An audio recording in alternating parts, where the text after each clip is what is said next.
Good afternoon, everyone. President Trump's powerful efforts to secure our homeland are working.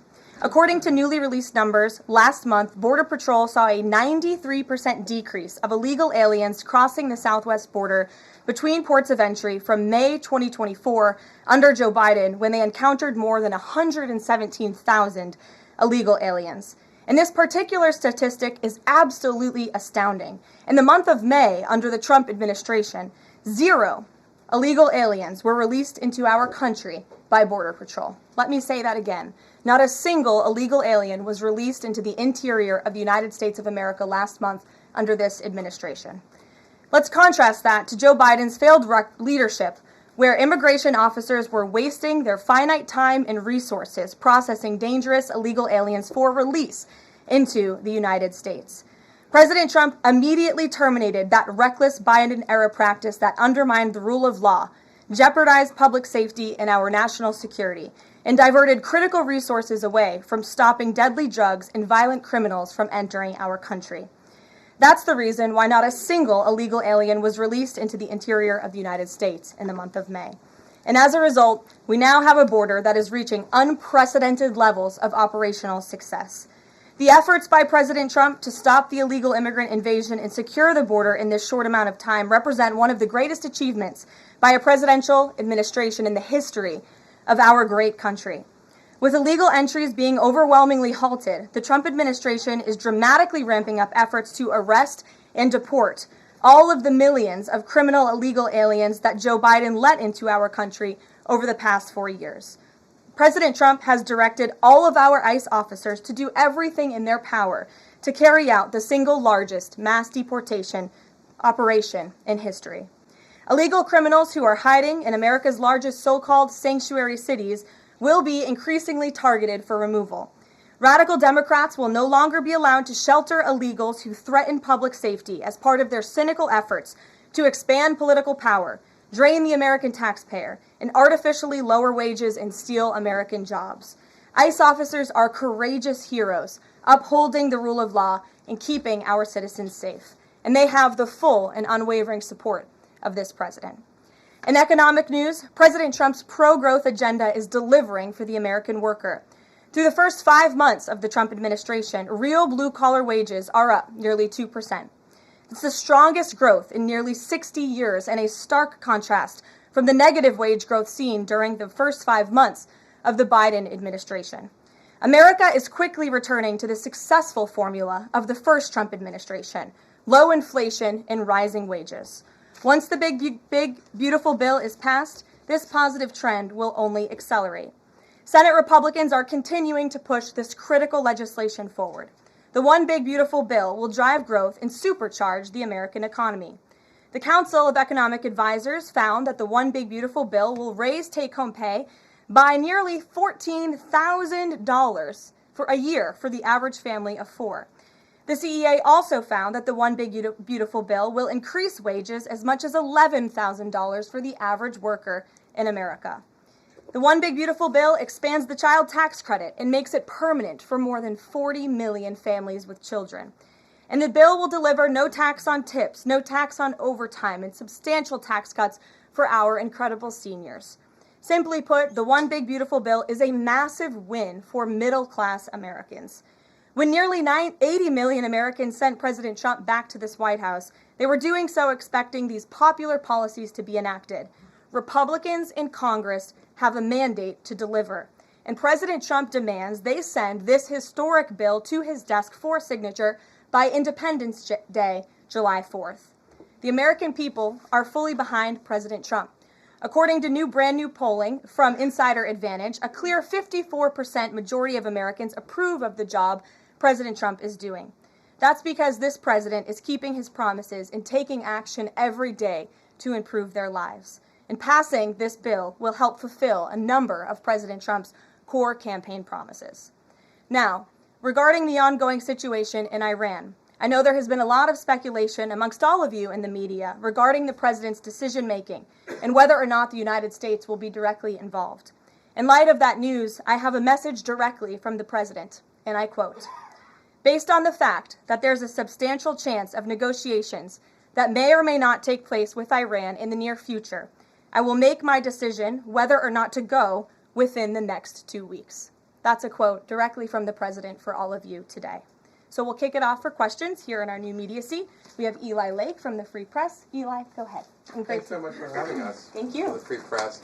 The decision to extend the, delay in enforcing the TikTok ban. Sure. Can you talk about how the White House understands its constitutional authority in light of the Supreme Court's decision in January that said that the president had to enforce the ban? Sure. Well, as all of you know, because the president put it out on his Truth Social today, he did sign an executive order to extend the TikTok ban for 90 days. So in the effort to make a deal. And the White House counsel and the Department of Justice have reviewed this executive order, and I can get it for you. I think it's on our website by now. If it's not, my team will now put it up immediately. And you can read the language in that executive order. And the White House counsel's office and the Department of Justice strongly believe in the legal rationale for this executive order. They wouldn't have the president's pen hit it if they didn't.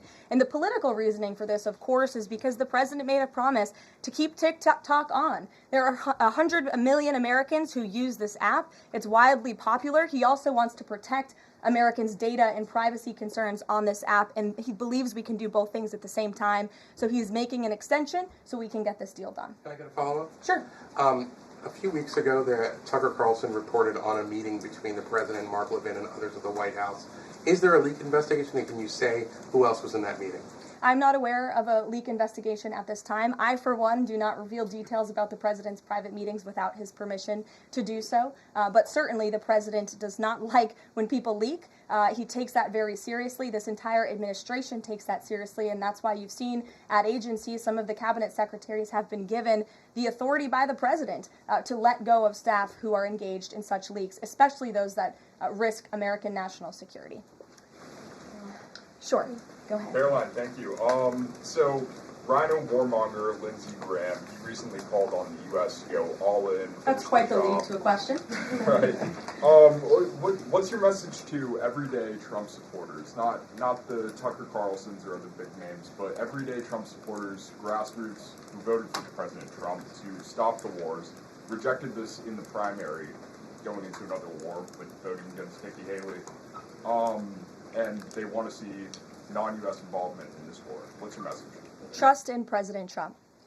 President Trump has incredible instincts, and President Trump kept America and the world safe in his first term as president in implementing a peace through strength foreign policy agenda. And with respect to Iran, nobody should be surprised by the president's position that Iran absolutely cannot obtain a nuclear weapon. He's been unequivocally clear about this for decades, not just as president, not just as a presidential candidate, but also as a private citizen. In fact, I have some quotes for you. In 2011, President Trump said, America's primary goal with Iran must be to destroy its nuclear ambitions. We cannot allow this radical regime to acquire a nuclear weapon that they will either use or hand off to terrorists. In 2015, the president said the problem is that Iran poses an existential threat to Israel, our Middle Eastern allies, and the United States. And of course, the president has repeated that in his first term as president and his second term as president as well. That's why he was adamantly opposed to the disastrous Iranian nuclear agreement that was implemented by President Obama. And it's why he has given great latitude and given a lot of effort to achieving a diplomatic solution. But he's been very clear. Iran went for 60 days when he gave them that 60-day warning without coming to the table. On day 61, Israel took action against Iran. And as I just told you from the president directly, he will make a decision within 2 weeks. A follow-up? Sure. Go ahead, Natalie. Thanks, Karoline. Can you confirm whether Steve Witkoff has been in touch with the Iranian foreign minister? And does Witkoff plan to go to Geneva tomorrow for talks? I am not tracking that on Mr. Witkoff's travel schedule, but I can certainly check in with him to be sure. As for correspondence between the United States and the Iranians, I can confirm that correspondence has continued. As you know, we were engaged with 6 rounds of negotiations with them in both indirect and direct ways. Thanks, Connie. Just to clarify the president's statement just now, when he says that he'll make a decision in the next 2 weeks, is he saying that if Iran does not come back to the negotiating table within the next 2 weeks, that the president will strike? The president is saying that he will make a decision whether or not to go within the next 2 weeks. It's very clear and direct. And is he seeing any signs of progress? He obviously is holding out hope for negotiations, but is he seeing any inklings of progress that give him that hope that talks are still possible? Well, that's why he said in the statement that I just read for all of you, based on the fact that there's a substantial chance of negotiations that may or may not take place with Iran in the near future, he will make that decision within the next 2 weeks. What makes him think there's still a substantial chance, is my question. I'm not going to get into the reasoning and the rationale. The president believes that, but that's his position, and he will make a decision within the next 2 weeks. Karoline. Sure. Thanks, Karoline. President Trump has said previously in regard to Russia, he's used this phrase about 2 weeks several times in terms of like, we expect like a 2-week deadline and then you give another 2-week deadline. How can we be sure that he's going to stick to this one on making a decision on Iran? Well, in those deadlines, as you've seen in respect to Russia, Ukraine, might I add, these are two very different, complicated global conflicts, as you know, that the president inherited from our previous incompetent president in the weakness of the previous administration. And the president has spent a tremendous amount of time and effort cleaning up these crises that were caused by the last administration's just complete dereliction of duty on the world stage and American weakness. Now we have American strength again. With respect to Russia and Ukraine, because of that American strength, and the president's leadership, we have seen these two sides engage in direct negotiations. And the last time the president said 2 weeks, you saw Russia and Ukraine have direct negotiations for the first time in years. And so the president is always interested in a diplomatic solution to the problems and the global conflicts in this world. Again, he is a peacemaker in chief. He is the peace through strength president. And so if there's a chance for diplomacy, the president's always going to grab it. But he's not afraid to use strength as well, I will add. Francesca. Thanks, Caroline. What exactly would a deal with Iran need to entail? No enrichment of a uranium, and it would absolutely not. Iran is not absolutely not able to achieve a nuclear weapon. The president has been very clear about that. And by the way, the deal that Special Envoy Witkoff proposed to the Iranians was both realistic and acceptable within its terms, and that's why the president is sent that deal to them. To follow up on what you told Natalie, are the talks that the United States is currently having with Iran direct, or are those through intermediaries? And if so, which countries are acting as the intermediary right now? Out of respect for the ongoing discussions and negotiations, I am not going to get into the details of them. We've provided you confirmation for now. Go ahead. Sure, and then behind you too. Oh, okay. Thanks. Sorry. On the topic of negotiations and talks, does the president have any hopes or specific expectations for the talks tomorrow between European foreign secretaries and their Iranian counterpart? Well, certainly the entire world is on the president's side when it comes to the fact that Iran cannot obtain a nuclear weapon. This is something that pretty much all of humanity, except for the Iranian terrorist regime themselves, agree upon. And so the president expects that Europe will deliver that message directly to the Iranians. Why does President Trump believe that this 90-day extension on TikTok will provide more runway, perhaps, than the previous extensions that haven't led to a divestment deal? Because it's more time to make a good deal. Simple question. Dasha? Thank you so much. I know things are going day by day right now. The president wants maximum optionality. Is the possibility of the U.S. getting involved in regime change in Iran at all on the table at this point? And then I have one on as well. Sure. The president's top priority right now is ensuring that Iran cannot obtain a nuclear weapon and providing peace and stability in the Middle East. On Medicaid, Caroline, Sure. The Senate put forward Medicaid provisions, particularly a lower cap on state provider taxes that hospitals have said would lead to mass closures, particularly in rural communities. Is the president willing to sign a bill that includes those provisions that Republican senators like Josh Hawley say will lead to hospital closures? Out of respect for the ongoing discussions that the White House is very much actively involved in with our friends in the United States Senate, I won't comment on that specific provision. Look, the bill hasn't been sent to the president's desk yet. There's more room for change. The president, for one, I will reiterate, has been very clear on his priorities with respect to Medicaid. He wants to see waste, fraud, and abuse ridden from the system to protect it for tax-paying citizens who deserve those much-needed benefits. He wants to prioritize the sick, the needy, the poor in this country who deserve those benefits, not the 1.4 million illegal aliens who are receiving them. And he wants to make sure this one big beautiful bill kicks those illegal aliens off of this program to preserve it and protect it and strengthen it for the American people, and the president has been very clear in that message to his friends in the Senate. Jackie. Thank you, Caroline. Sure. Logistically, if the Iranians are getting to Geneva, does that mean they've found a way to get to the White House? I am not going to get into hypotheticals, but as you heard from the president yesterday, they have expressed interest in doing so. There's a lot of Philip. pressure on the president to come to the aid of Israel. There's a lot of pressure on him to finish the job with force. How is he balancing the concern that if he doesn't choose to do that, that it would send a message to Xi Jinping about the U.S. commitment to Taiwan? Well, the president enjoys a very respectful and cordial relationship with China's president. He has long maintained that, even in his first term. And China and the United States share many strategic interests, both in terms of economics and also, of course, global affairs and foreign policy as well.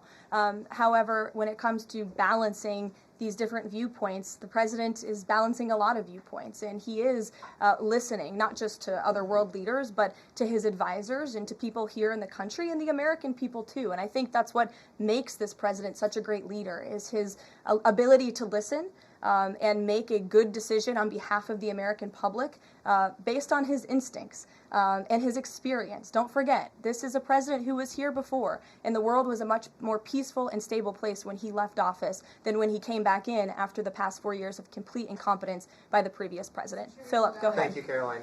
Two quick questions. When the president says Iran is very close to a nuclear weapon, is he relying on U.S. intelligence or intelligence sharing from an ally to make that assessment? It is a fact, and the United States government maintains this fact, that Iran has never been closer to obtaining a nuclear weapon. And then if the U.S. were to take some type of military action, would the president go to Congress to seek war authority? I'm not going to engage in hypotheticals. I gave you the statement from the president. He'll make a decision within 2 weeks. Thank you, Caroline. Sure. Go ahead. Thanks, Caroline. Mary and then Elizabeth. Two questions, one on Iran and then the second on something Jasmine Crockett said this morning. So given that we know the Iranian government did order an operative to assassinate the president, is there concern that Iran might respond with non-traditional military ways to some kind of strike on Iran, such as another assassination attempt? And has the Department of Justice looked into this last attempt on the president's life? I believe Secret Service and the FBI have looked into the 2 assassination attempts that took place against the president, both of which were sad days in our nation's history. So I would defer you to the Department of Justice on where those investigations stand. But as for your question regarding Iranian retaliation, I'm not going to engage in hypotheticals again, but I can assure the American public and the world that this administration is prepared and ready to defend American interests and assets, not just in the region, but here on our homeland as well. Thank you. And then really quick on Jasmine Crockett, she said, I believe, that Trump supporters are mentally ill before calling for bipartisan support against the president. Can you respond to that, especially considering she's a rising star in the Democrat Party right now? She is a rising star. It's quite something to behold, actually. I hope that she continues to be a rising star for the Republican Party, at least. I think it's incredibly derogatory to accuse nearly 80 million Americans of mental illness. The last time I checked, Jasmine Crockett couldn't dream of winning such a majority of the public as President Trump did. And the America First movement, which President Trump has built, is filled of hardworking patriots, the forgotten men and women, business owners, law enforcement officers, nurses and teachers, and middle America, as we all know, from where you all grew up, outside of this beltway. That's who makes up this president's movement. And Jasmine Crockett should go to a Trump rally sometime, and she can see it for herself. Jennifer. One on North Korea and one on China. On North Korea, they launched some rockets into the ocean today. What does the White House make of that? Do you read any meaning into that timing of that launch? And then on China, do you have any reaction to Xi Jinping's offer of intervening in Iran diplomatically? And are you seeing any signs that China would get involved militarily to support Iran? I don't believe we're seeing any signs of that at this moment in time. As for Xi Jinping's offer, I will leave it to the president to respond to that himself. As for your question about North Korea, we are monitoring the situation. The Trump administration is in close contact with our new South Korean counterparts as we work together to deter our adversaries and preserve a free and open Indo-Pacific. And no matter where, our adversaries and our allies alike know that President Trump will not tolerate threats against our interests on his watch, even as he works to resolve the wars that he inherited. Alex, go ahead, and then I'll come to you. Thank you. Is the president concerned about the economy if farms and hotels, et cetera, struggle to find workers? The president's always concerned about the economy. That's on his mind every day. He wakes up, he checks the markets, he checks wage growth. As I pointed out, it's a record high today for middle class and American workers. So the president's always wanting to ensure that we have a strong and robust economy for the American people and worker, and we do. As for the specific concerns regarding jobs, look, the president has made it very clear we need to remove public safety threats from the interior of our country, and that remains the focus and the priority of this administration when it comes to deportations, no matter where somebody works. If they're an illegal alien rapist or murderer that was allowed into this country in the past 4 years by this administration, the American people want those types of criminals to be deported from our country, and that's what the president is backing ICE to do. Thanks. There was an apparent skirmish between the Chinese and the Philippines in the South China Sea. Just curious if you had any reaction to that, and if the steps you're taking towards the Middle East right now are reducing your capacity to deal with that situation. I believe that happened as I was preparing and coming out here, so we'll get you a response to that. Certainly we have one, and our teams are always monitoring situations all around the globe. Okay, and then one more just on Iran. Just over the past 24 hours, we've seen some Israeli strikes on Natanz, Isfahan, and Kondab nuclear facilities. Is there any assessment just of how effective or what the result of those strikes will be? What I can share is that the IDF and Israel, I think, have exceeded a lot of people's expectations in their ability to really hinder Iran's nuclear facilities, but also they've taken out key people in the Iranian regime's leadership as well. So this is something, of course, we are monitoring and watching every day, and the president was just in an intelligence briefing. He continues to be briefed by his National Security Council, and he will throughout the duration of this war and conflict. And he also remains in constant communication with our Israeli counterparts, most notably Prime Minister Benjamin Netanyahu. Kristen. Thank you, Caroline. We have heard from a number of U.S. officials who say that Iran doesn't want to make a deal, that they are just stringing the United States along. What is to say that they are not going to continue to do so if we continue to give them extensions, now 2 weeks before 60 days? Look, Iran is in a very weak and vulnerable position because of the strikes and the attacks from Israel. And with respect to the president's statement, I shared that with all of you. And he has been very direct and clear. Iran can and should make a deal. We sent a deal to them that was practical, that was realistic, or they will face grave consequences. Why is Steve Witkoff not participating in the talks this week? I can ask Mr. Witkoff why he is not. Thanks, Caroline. Does the president object if Israel attempts its own operation against Fordo in the next 2 weeks? I won't decide that for the president, nor will I share that here. I'll let him speak to that. And then just another one. Iran is apparently warning Europeans that if struck by the U.S., it may withdraw from the nuclear proliferation treaty. That would result in throwing out inspectors and taking the program dark. What does the president think of the value of having Iran as a full signatory of that treaty? Well, that's reckless rhetoric, but I understand the Europeans are meeting with the Iranians tomorrow, so we'll see how that meeting goes. Just one more on Juneteenth. Does the president plan to commemorate the holiday today or make any comment on it? I'm not tracking his signature on a proclamation today. I know this is a federal holiday. I want to thank all of you for showing up to work. We are certainly here. We're working 24/7 right now. Nikki, go ahead. Actually, that was my question. Will he plan to mark Juneteenth in any way, either today or with an event later on, maybe next week? Sure. I just answered that question for you. Go ahead. Thank you very much, Caroline.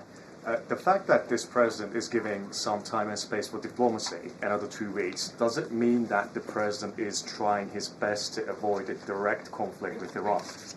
I think the president has made it clear he always wants to pursue diplomacy, but believe me, the president is unafraid to use strength if necessary. And Iran and the entire world should know that the United States military is the strongest and most lethal fighting force in the world, and we have capabilities that no other country on this planet possesses. Owen. Caroline, good afternoon. The Supreme Court, as you know, has upheld Tennessee's ban on transgender medical procedures for minors, puberty blockers, hormone therapy, etc. The White House reaction to that, please.